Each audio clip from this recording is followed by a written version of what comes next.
When we bring those social niceties to situations that are much more intimate and intense, they have too much gravity to be held up by social niceties.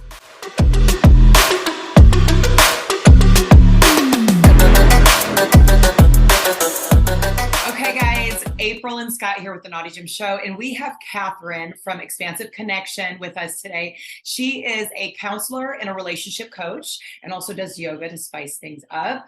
But we're going to be talking to her today about how to avoid some of the common pitfalls in the lifestyle. She will also be joining us at Be Better at Being Bad Week in Hedonism Resort in Jamaica. It's January 6th through the 13th. Spots are filling up quick, so make sure you go to hedonism.com to book your spot today. Hi, Catherine.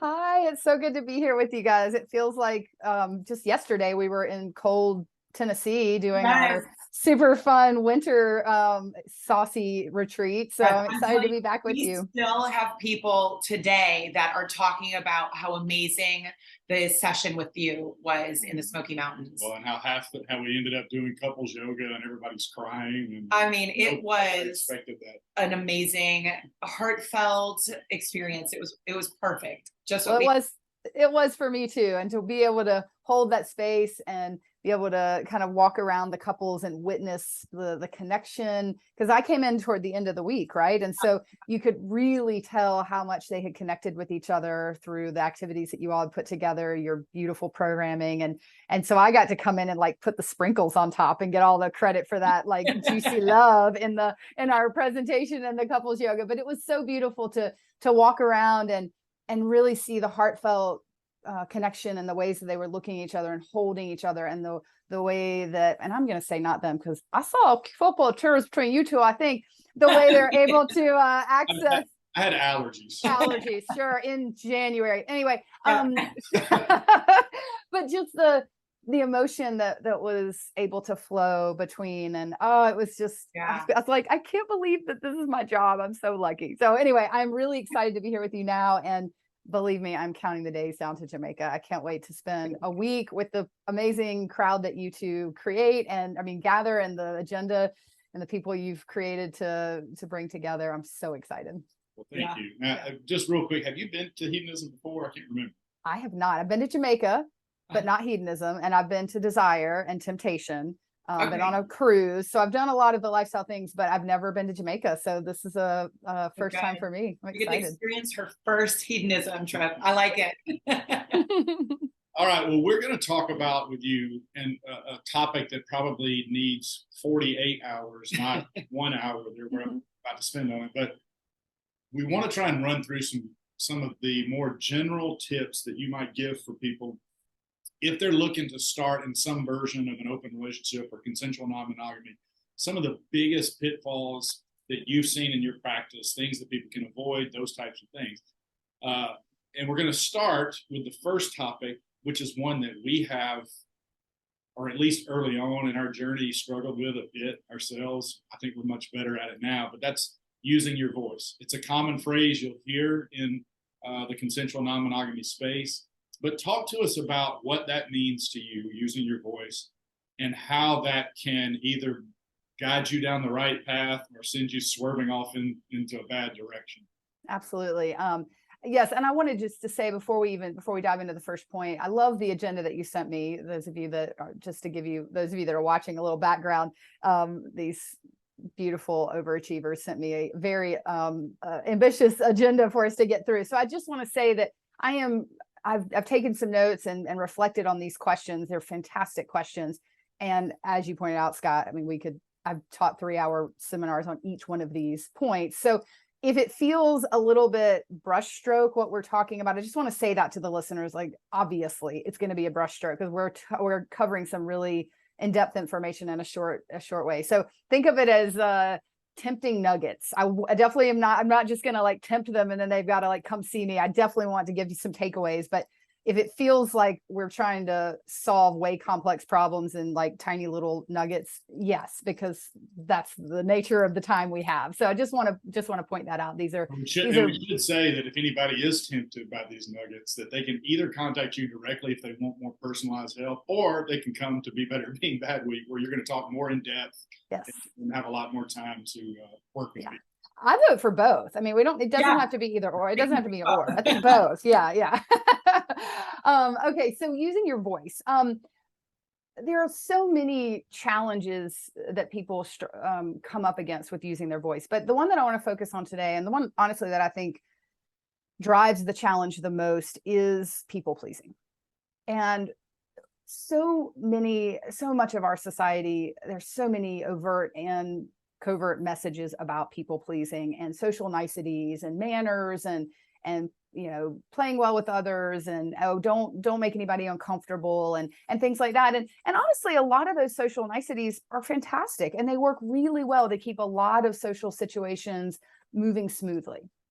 The problem is when we bring those social niceties to situations that are much more intimate and intense, those intimate and intense events or scenarios, they have too much gravity to be held up by social niceties. We can't expect that how we would respond to someone maybe saying something a little uncomfortable to us at a church potluck, that is how we should respond when we're naked and somebody's trying to pressure us not to use a condom.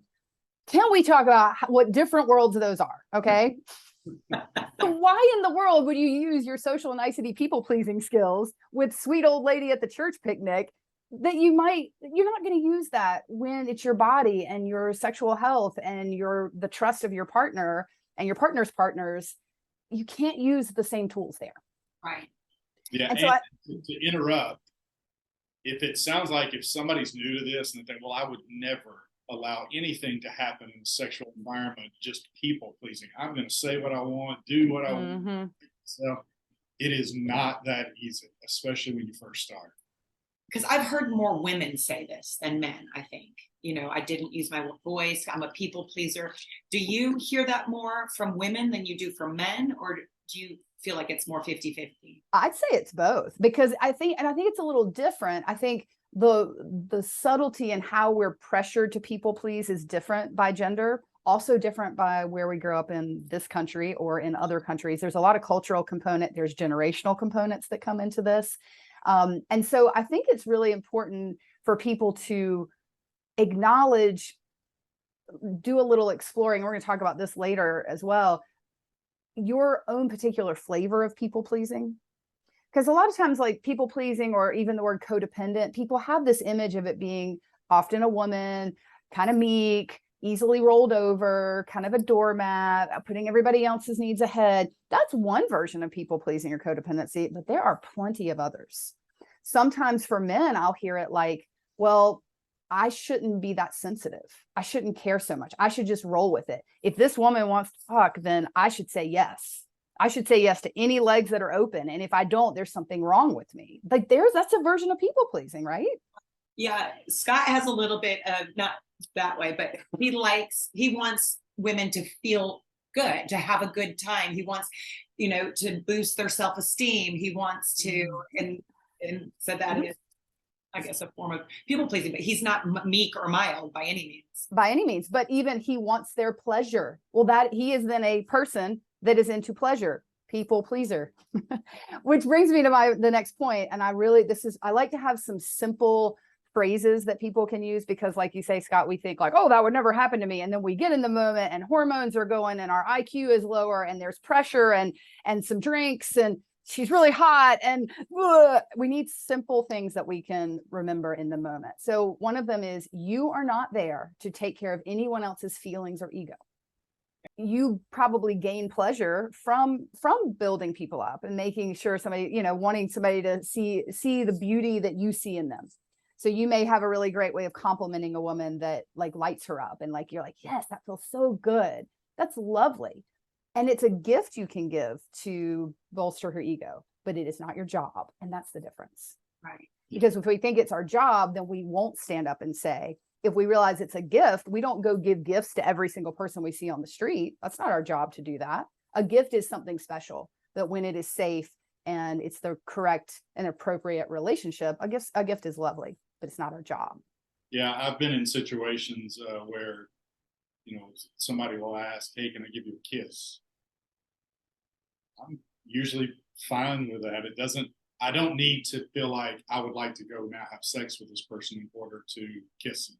Mhm. The problem is that sometimes isn't reciprocated. They may think that because I've said yes to the kiss, that I'm going to say yes to step 2 and 3. And then it puts her in an awkward situation if that person's husband is now staring at her like, no. So I get a little, sometimes I'm almost too unconcerned about people's feelings in some aspects, and then overly concerned about it in other aspects. And it has caused us to trip up a few times, and nothing major, but yeah, we've done that. For sure. Well, that's the next point. The another phrase that I like to remind people of is there is no point of no return. That's good. So kind of what you're saying, like, well, sure, I'll be happy to kiss you. But in your mind, you're like, but this is not me writing a check for later that I don't want to cash. Like, a kiss is a kiss. And if someone else thinks a kiss means we're going to have sex later, that's on them. And there's no point that you have promised something that you can't either set a boundary and say, no, that's not what I meant, or even said, yes, I'd love to have sex with you. The condom is on and we're right there. You can recant that permission, that consent. Like, I'm not feeling it anymore. And that's the one that I really see with when we talk about using your voice. So many people believe that if they flirt once, that means that they have written a check that their ass has to cash all night long. No, there is no point of no return. Yeah, sex isn't like a roller coaster. You can get off this ride whenever you want. I got myself into trouble with that, though, where I felt like now I'm obligated and would do things that I was like later, like, oh, why did I do that?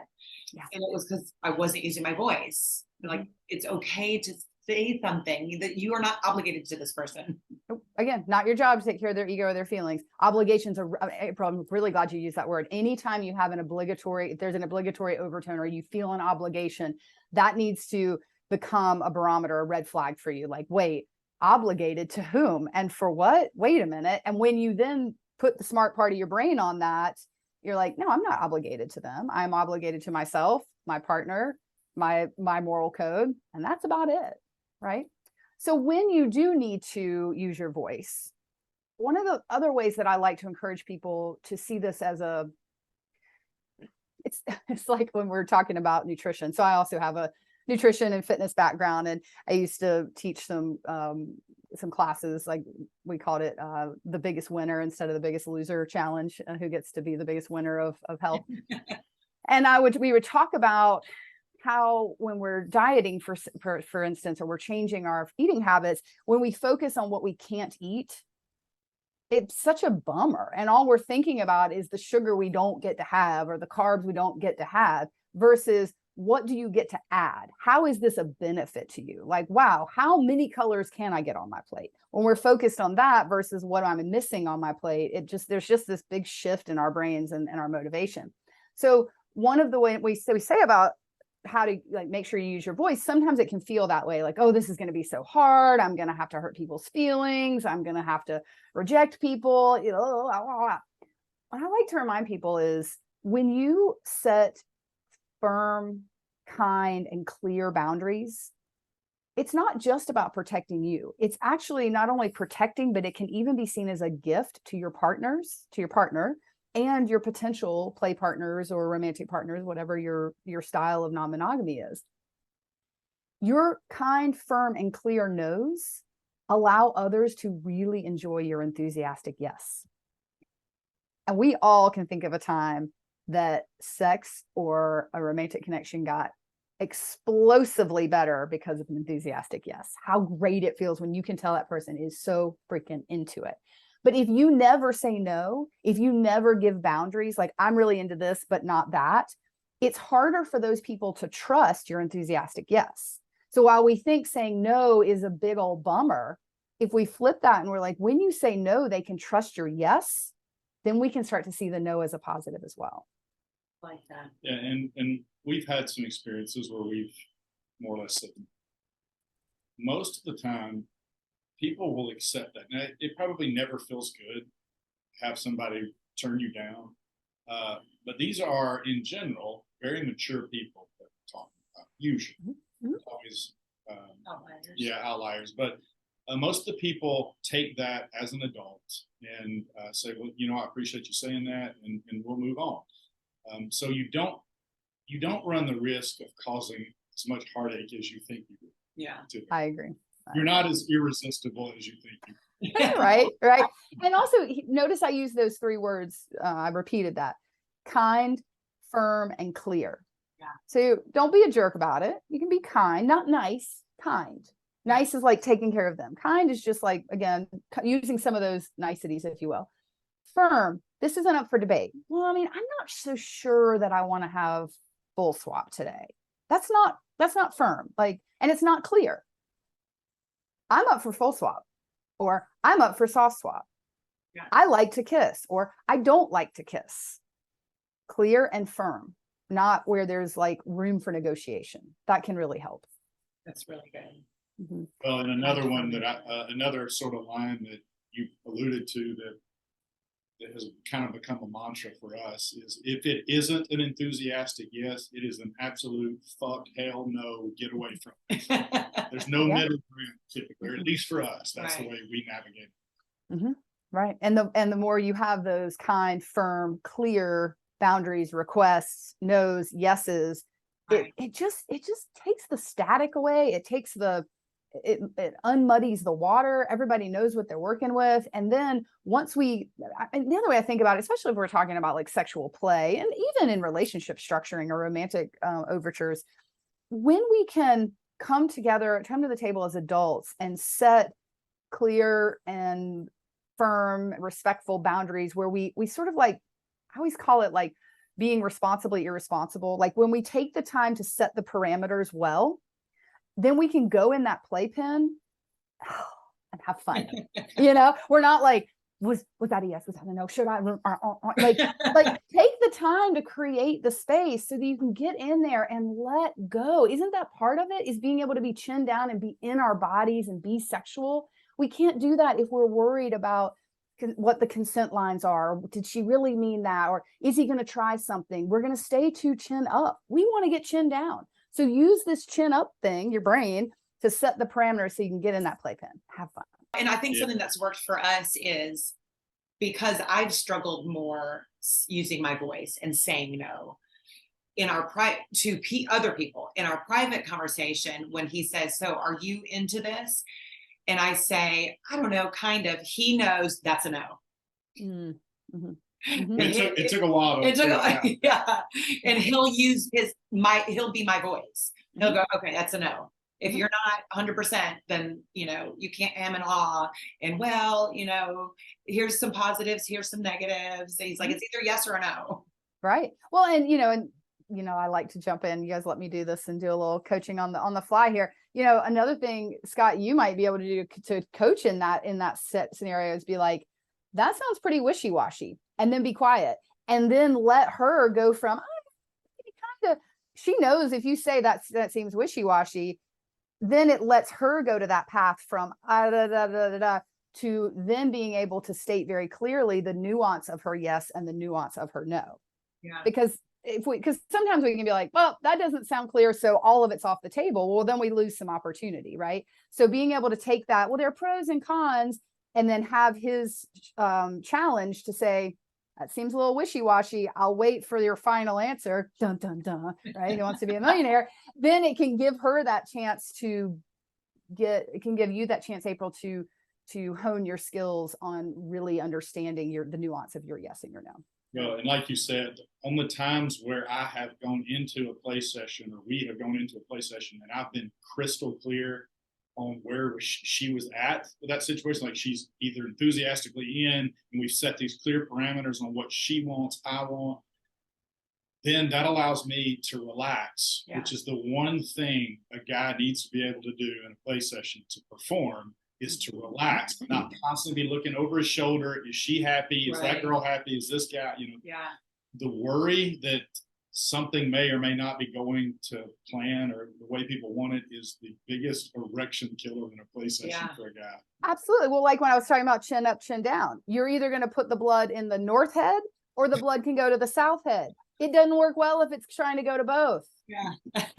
Unless you're 21, maybe. But like, guys, it's not getting any easier every year. You need all that blood chin down, but you got to make sure that all the checklist chin up is taken care of so the blood can go south.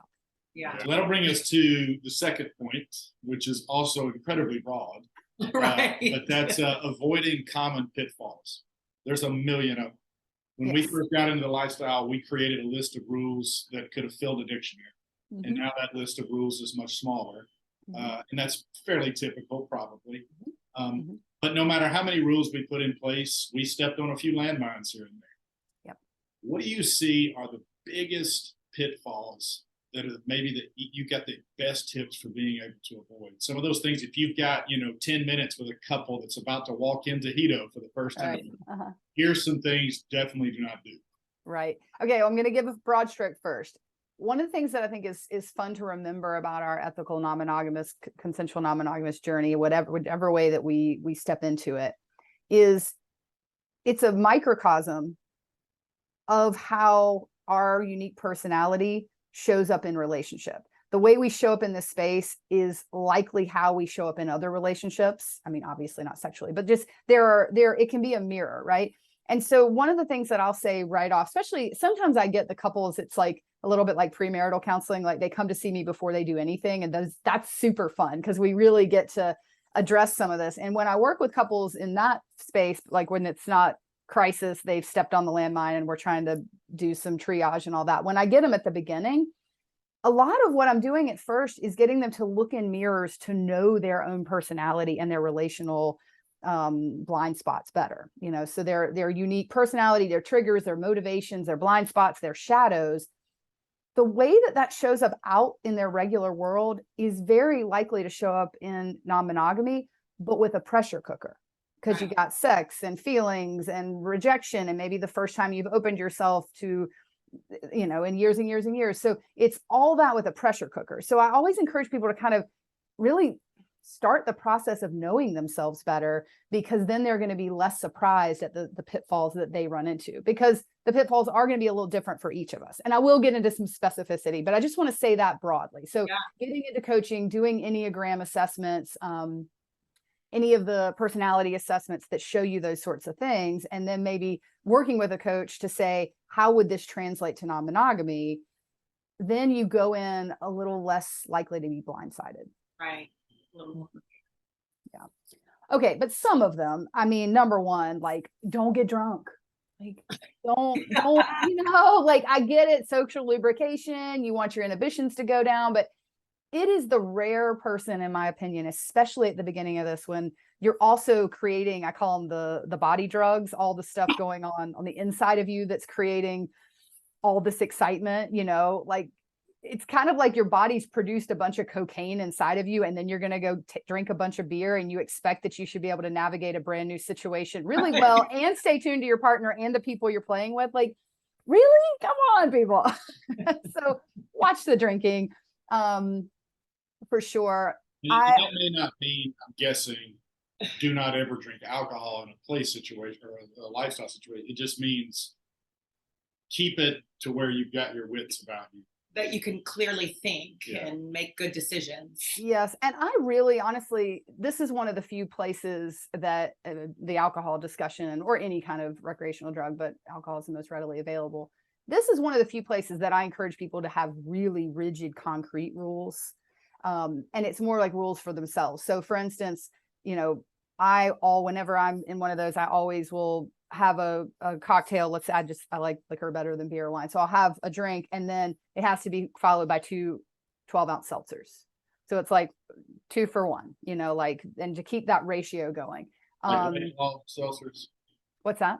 White Claw seltzers. No. Have you seen that meme that says the Beastie Boys did not fight for your right to drink White Claw? Anyway, Anyway, no, I'm talking about just water, bubbly water or water. The other thing that I'll say is I have a rule that I don't drink anything after 11:30 p.m. Like, it's just not worth it for the next day. It's not worth it for the kinds of decisions I might be making after 11:30 p.m. Right. I also have a rule that if someone other than my husband isn't taking my clothes off by 12:30 p.m., I go to bed. I'm done. Because, like, again, my decision making when I'm tired, or if the drinks have caught up to me.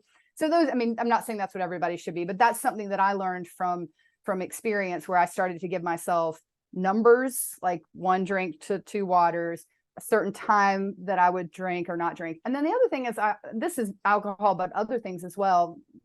Somebody brand new, frequent check-ins.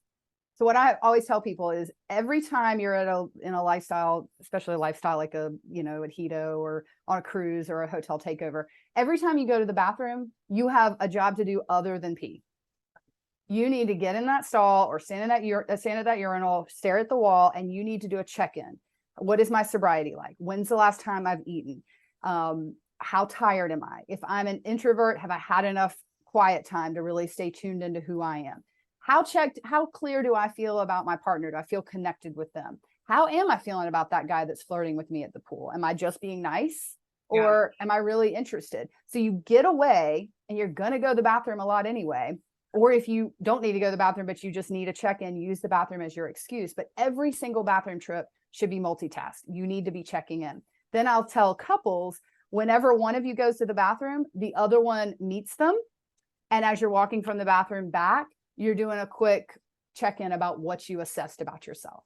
Right. It's hard when you've had, at least for me, speaking from my own experience, after so many drinks, I'm going to give blanket consent and then immediately regret it when I wake up in the morning. Yeah.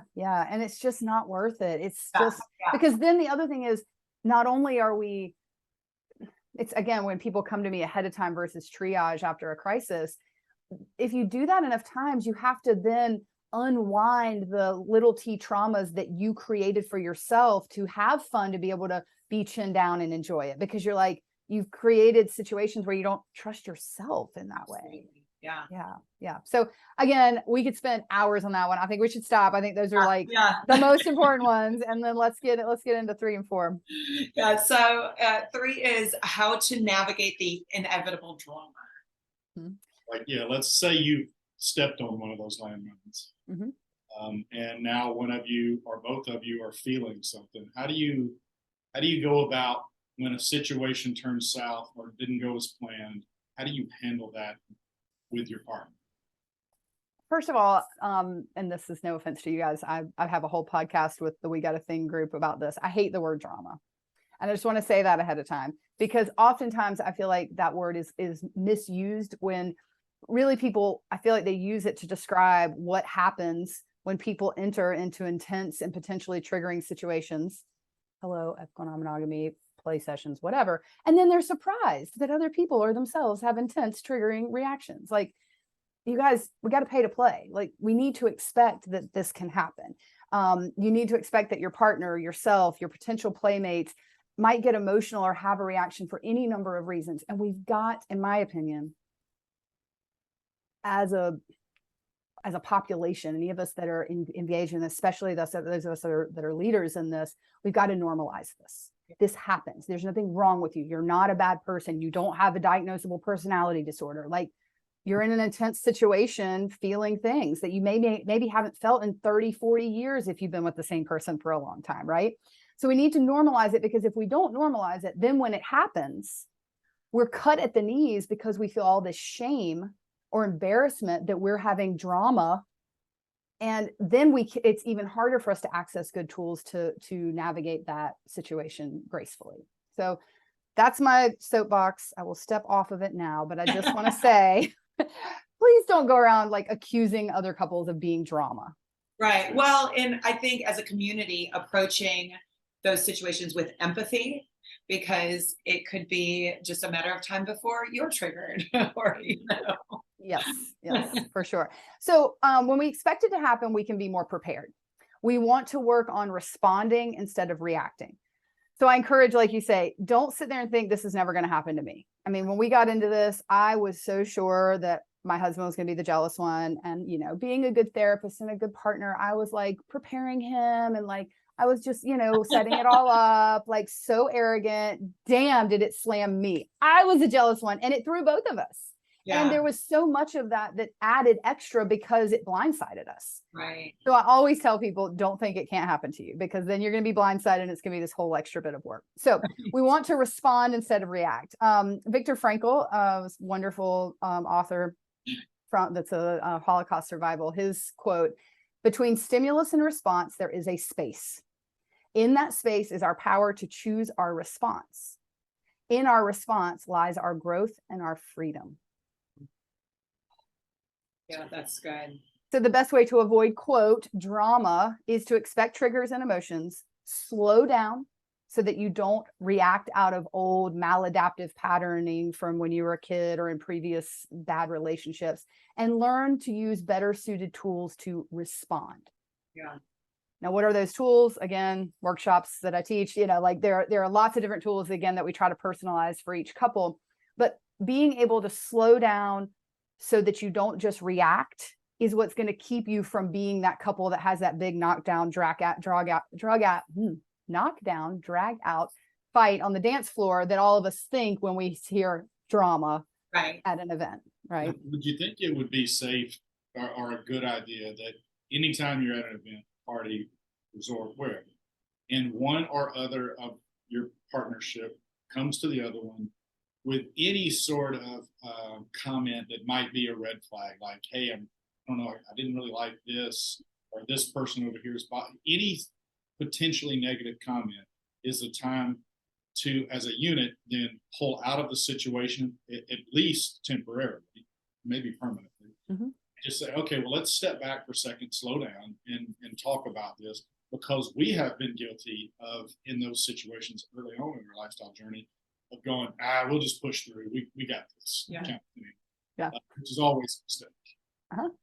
But I think for us, that's always a way we like to try to handle it. If we feel like the other one is unsure of this current situation or struggling with something, we're just going to kind of get away, just the two of us, you know, go outside, do something, and assess in a calmer environment. I love that. Yes. Now, the only caveat I would put to that is I would be careful about like even the language of like pulling out of the situation, because the part of our brain that is driving hard for that hottie, you know, if it looks like it's going to be black or white, like I'm either going to get it or it's totally off the table, we're going to probably try to push through. So instead, the way I would say is like, instead of it being about like pulling out of the situation or we're going to take those people off the table, like leave all that. And it's a little more about regulating your nervous system. And you even threw out some tips that I give, like if you're inside, go outside. If you're outside, go inside. You know, if you can, take your shoes off and get your feet on the grass. Like there are yoga poses that we can do, breathing. Basically, the idea here is if something has bubbled to the surface enough for you to use the word red flag, or something's making you uncomfortable, you are starting the activation of being triggered. And our idea, the goal is to catch that early and regulate our nervous systems, come back together with our attachment figure, which is a wonderful co-regulation of the nervous system, so that we can get calm enough to decide, is this actually a bear that my nervous system is trying to react to, or is this a perception? Is this an old, like a trigger from a long time ago that just looks similar enough that my amygdala, my fight or flight system, can't detect the difference? Or yeah, maybe we really do need to back away from this situation. Or maybe I'm too drunk, or maybe I'm too tired, or maybe I'm an introvert that has had too much extroverted people time. So when you say like pull away, I think it's more like, think of it like, let's regulate our nervous systems.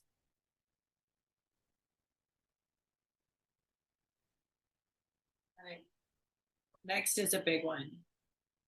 Dealing with rejection. So that is going to happen to people if you put yourself out there. I think it's going to happen to every single person in the lifestyle at some point. Well, anybody who's ever been in a relationship is going to deal with rejection of some form at some point in their life. And it happens more to some people, not necessarily because of their looks or anything like that, but some people come into this non-monogamy space more capable. You know, they're better conversationalists. They put themselves out there more. They're willing to take more risks. And other people can sometimes fall into the trap of, I'm sitting in the corner and these people should just be coming to me. You know, I expect people to be nice and come talk to me. But at any rate, the rate of rejection may be different from people to people, but everybody's going to experience that from time to time, and you have to be prepared for it. How do you prepare for it? Yes. Well, I think all that you said is so true. And one piece I'll say, you know, April, you said about we all experience rejection in relationships. And yes, that's true. And it hurts probably more in relationships, but also most of us have experienced professional rejection. Most people have not gotten every single job that they've applied for or whatever else they put themselves out for. Now, usually that professional realm is a little less to the gut than personal relationships. But so for one thing, I think it's important for us to draw on past rejections that we lived through and the way that our brain managed and the story that it told about it and that we've gone through. So not recreating the wheel is always helpful. Look at other ways that you've survived rejection. But for many of us, when we step into this phase, especially if we're coming from a long-term marriage, it's the first time we've put ourselves out there for sexual or romantic rejection or acceptance in a long time. And so you can even think about like, well, maybe the last time I did that was when I was 22. In some ways, our system of being able to navigate that is stunted at 22 because we haven't had to do it since then. So be gracious and compassionate with yourself that you've got a little catching up to do developmentally in that way. The other thing I think is super helpful, this was game changer for me. Your listeners can probably hear as I've talked, I'm a brain. I love to nerd out on the brain. And so understanding what's going on in the brain, understanding what's going on from like our evolutionary, like primal instincts, that helps me so much. I think of it kind of like mind over matter, like the smart brain over the like primal drives that we have. So to know how our brains are wired to be susceptible to rejection and why was so enlightening for me, and it depersonalized it for me. So let me explain this a little bit. In a nutshell, again, I'm way oversimplifying here, but our brain is driven to be accepted by people as a survival skill. It is primal as fuck for us to want people to accept us. Why? Because if people don't accept us, then we don't have a tribe. And all of our life experiences of getting food and shelter and protection, that's going to be harder if we're one single human versus having a tribe where we all pool our resources. Because it is so old and primal, it is very unlikely that it's ever going to go away. So it's more like we just deal with the fact that we've kind of got this like primal lizard brain. This is where I always like to kind of think of this cute little gecko that like lives in my brainstem, like right here. And it's like, this little part of my brain is constantly surveying the scene to look for ways for me to fit in and be accepted and not be rejected. It's always like comparing and looking to see, oh, well, she's wearing that. Maybe I should wear that next time. Or, oh, it really worked when he said that. Maybe I should try that. Beautiful survival skill, right? This can contribute to our people pleasing, by the way, because it can be an easy time for us to try to hustle to fit in instead of being authentically ourselves. But anyway, our work is to overcome that old lizard brain response with our fancier new brain, this prefrontal cortex that we've had for less time. It's not quite, it's way more complex, but this old stuff is so baked in. So we need to get this to overcome this. So when we're rejected, which we will be, as you say, Scott, it's gonna happen. We need to pat our cute little gecko lizard on the brain and be like, it's okay. Soothe that primalistic survival panic. Hey, dude, we're okay. How do we do that? We grab his sweet little lizard face and we say, look around. Look at my partner who loves me. See me at my worst. Still here. Look at my friends. Look at my family. Look at other play partners. Look at other successes I've had in this. Look at these times when I haven't been rejected.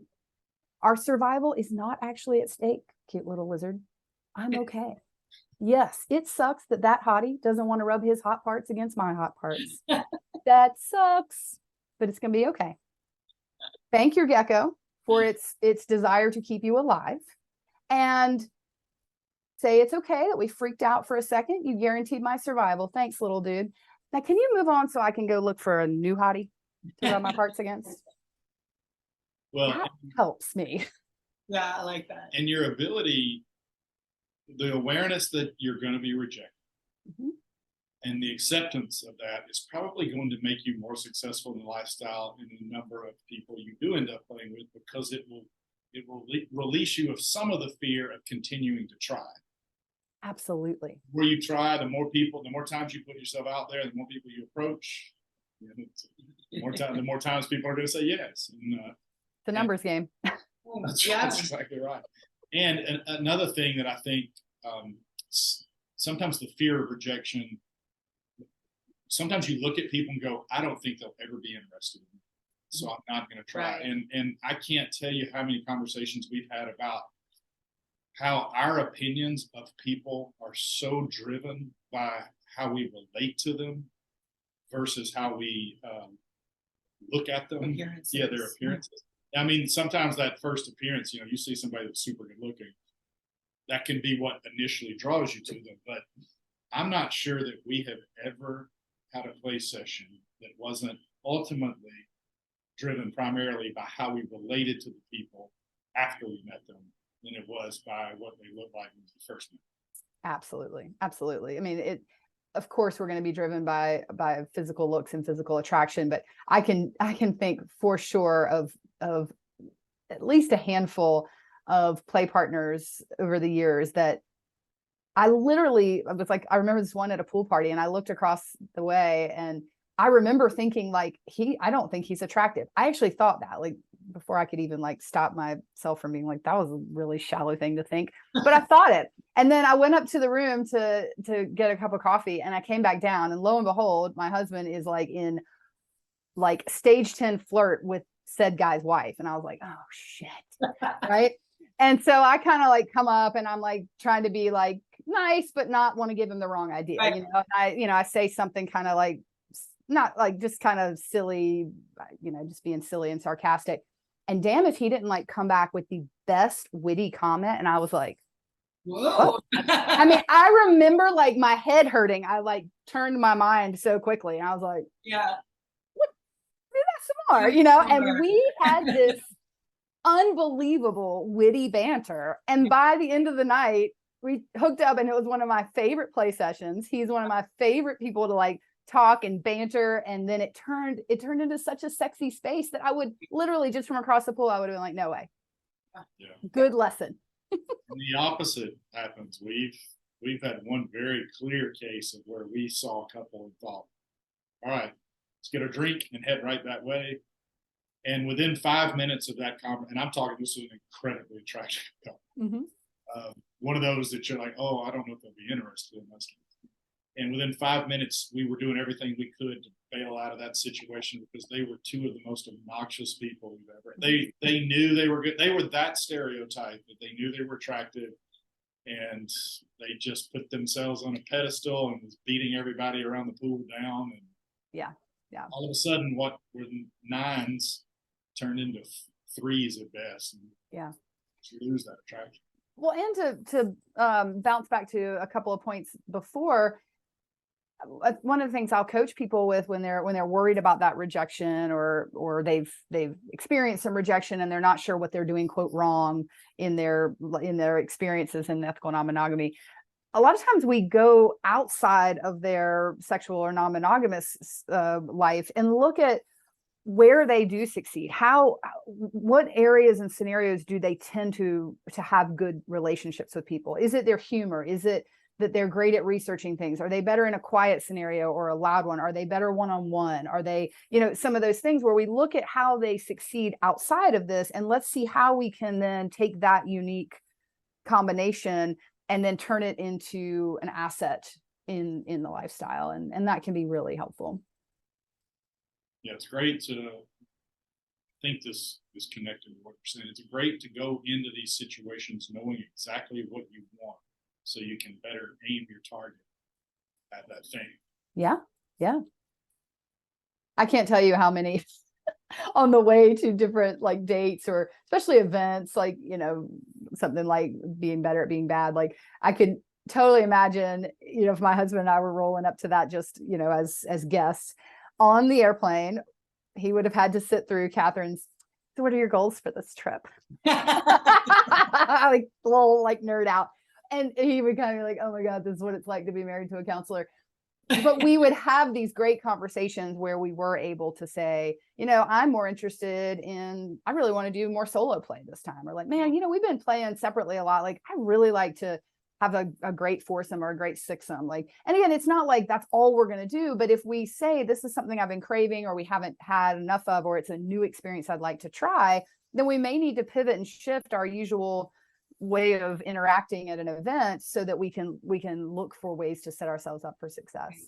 Well, even the type of events that you choose, like if you're an introvert, going to a full takeover, hotel takeover, maybe the worst possible scenario for you because you're going to feel rejected because you're not the extrovert going out making the first move, and maybe people aren't coming to you. So maybe getting on a dating app and, you know, setting up a date, a one-on-one or a two-on, you know, would be a better option. And so I guess just knowing the environment that you're going to feel most comfortable in. Absolutely. Or another example I'll give people, if they are really great conversationalists and they're, you know, very sapiosexual and they really like to nerd out about, you know, any kind of any kind of topic or whatever, a sex club is probably not going to be great for you because the sex club is so much more about a transactional bodies touching, which is great for some people. But if it's hard for you to get turned on, if you don't know something about that person, trying to scream those things over the loud music with the porn background, you know, and the drinks flowing, like you hear the body slapping around, like that's not going to work so well if this is your biggest your biggest sex organ between your ears. So knowing those things. But let me say, I don't think that means that introverts shouldn't go to big takeovers, because oftentimes couples are going to be one's an introvert, one's an extrovert.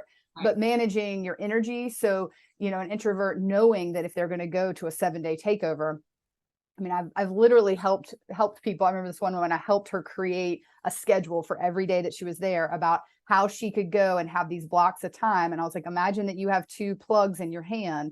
You have to go in and charge your body to yourself, by yourself in the room, no one there. Your husband's like, woohoo, I get all my energy from everybody else. He can go out and just chat people up at the bar, but you got to go in and you've got to charge your battery, because if you then put yourself into a situation to make a decision about play or whatever from a depleted battery, bad news bears. We are a little bit like that. So I call myself an introverted extrovert. So I love being around people, but especially on these long takeovers, I have to have a few hours in the middle of the day where I get away. If I just try to power through and go like all morning and then pool party all afternoon into the night parties, it's not going to end well. No way. Absolutely not. Missing out on stuff every time she has to dip into the room for a few hours. So now we have an agreement. I'm going to go nap. You go have fun. Absolutely. That's great. That is a great way to work it. And that's a good way to, again, know yourselves and be able to create a unique way to, take care of your needs, even though they're different, to find solutions that work uniquely for you. And that's what the coaches in my practice, that's what we do. We are all on a non-monogamous journey. We've been to these events and those sorts of things. And so we love to help take all this psychoeducation, this knowledge that we love to teach and nerd out on, but it's really about taking your unique personality, your unique relationship structure, and figuring out how to set that up for success in whatever events or scenarios or relationship structures, constellations that you're interested in pursuing. So that is our jam. It's super fun. We love to teach it, but then we do love to do that one-on-one or couples work where we get to help people personalize it. Yeah, I really wish we would. I don't even think we were aware that there were people like you when we first got into the lifestyle. Yeah. And you said something earlier about normalizing things. I do think this is an aspect of the lifestyle that should be normalized, is that it would behoove most of us to have a coach in our corner before we start jumping into the deep end of the pool of non-monogamy. Because it's so easy to make mistakes, and somebody like you can help us overcome some of those bumps and bruises early on. They're inevitably going to happen if you don't Well, and can cause some real trauma points in a relationship. Yes, for sure. And I will say that, generally in the general population, this is true. It's not quite as bad in ethical non-monogamy, but statistics show that most couples wait 6 years too long to get into couples therapy. 6 years. So then they come to us and they want us to be either miracle workers or give them permission to give divorce and say you did all you could. No, you didn't. You should have gotten your butts in here a year into your problems or a month into your problems. Most people that are ethically non-monogamous have done enough personal work and or they realize what a freaking jam they have that they don't want to lose. They tend to come to us sooner. But even then, a lot of times people will wait until it's a crisis, which we are very used to. My coaches and I are very used to triaging those crises. But it is so exciting when people come in and they want to do it either preventatively, systematically. I have one couple that's on my calendar every quarter, and we just have been doing that for 3 years, and we just kind of whatever's come up in that corner, and then they'll pop in if something is really pushing or crisis like. But those couples that come in from crisis, once we put out the fires and then we start just doing kind of quote normal work, and we're like harvesting their wins when they had a really great play session, and we spend the session talking about what went well. Oh my gosh, that's when we really fill their toolbox, because we're not dealing with flipped brains, dysregulated nervous systems, breaches in attachment, where we really can like shore them up. And the other thing I'll mention is our practice is structured very much where we don't sell packages or anything like that. Like you say, we're in your corner. Like once you work with us, we don't ever kick you out of the practice. Right. I have people that I haven't seen for 3 years, and they're like, I'm so sorry that I haven't heard from you, and all this explanation of why they haven't been, but is there any way? And I'm like, you don't need to tell me all that. Like, my door is always open to you. Pop in when you feel you need it. I'll certainly give you ideas about where and how I think you should do work, but just having somebody kind of on retainer, but you don't even have to pay for us to be on retainer. Just call us when you want to see us. One of the reasons I think we're so excited about this event at Hedonism. Yes, we're going to the world's most iconic adult playground. There's going to be parties and all kinds of craziness going on. But there's two things that are fantastic about this event. One, being at Hedo, you can get away, and I know you haven't been, but most everybody knows there's two sides to the resort. There's kind of the nude side and the prude side. The prude side is usually like your own little private oasis. There's not that many people over there. You can go get a beach chair and you and your partner just decompress and relax like you could at any regular resort. So there's or us introverts will all be over there while you crazy extroverts are partying, right? You have that ability to dip your toe into the wilder stuff if you want to and experience a Caribbean, nice place, without all of the craziness. Mm-hmm. But there's also going to be so many people like you, all of these really well-respected educators, not just about counseling issues, but about BDSM or sexual technique. And somebody that's new to this would learn so much attending this event. And it's in a safe space for them. It's going to give them the option of doing the crazy stuff or not doing the crazy stuff, learning or partying. And so we're so excited about having you and a bunch of the other people that are coming. I'm so honored, especially seeing the list of presenters. I feel so honored to be one of your invitees. I'm really excited to be around so many people that have a lot to offer our community and our population. And so thank you. I feel really honored. Thank you for having a little space between our fun events to catch up with you guys. And will you let everybody know where they can find you if they want to get in contact with you? Absolutely. So my website is expansiveconnection.com, and that's the one that's sort of vanilla, where we, it's out there, it's searchable. If you really want to get to the goods, then put a /ENM, ethical non-monogamy. So Expansive Connection /ENM, and that gets you to the offerings. We have a lot of self-guided education programs. We have group coaching opportunities. You can, either one of those websites, you can get to our site to book for us. Then also all the podcasts that myself and my coaches have been on. There's so much free content there. So on the ENM page, we've got a list of all the podcasts we've been on, and we'll add this show to it so that you can hear a little bit more about how each of us work and see which one of us might be a good fit for you. And and even in social media as well. We're on Instagram and Twitter.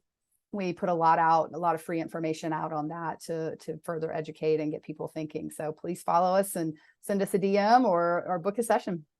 We appreciate you joining us. I know there's going to be some people get a lot of value out of this. So it's been great having you on and seeing you again. And see you in, I don't know, 6 months. We'll talk before that, though. Yeah. Okay, great. Thanks so much. Have a good one.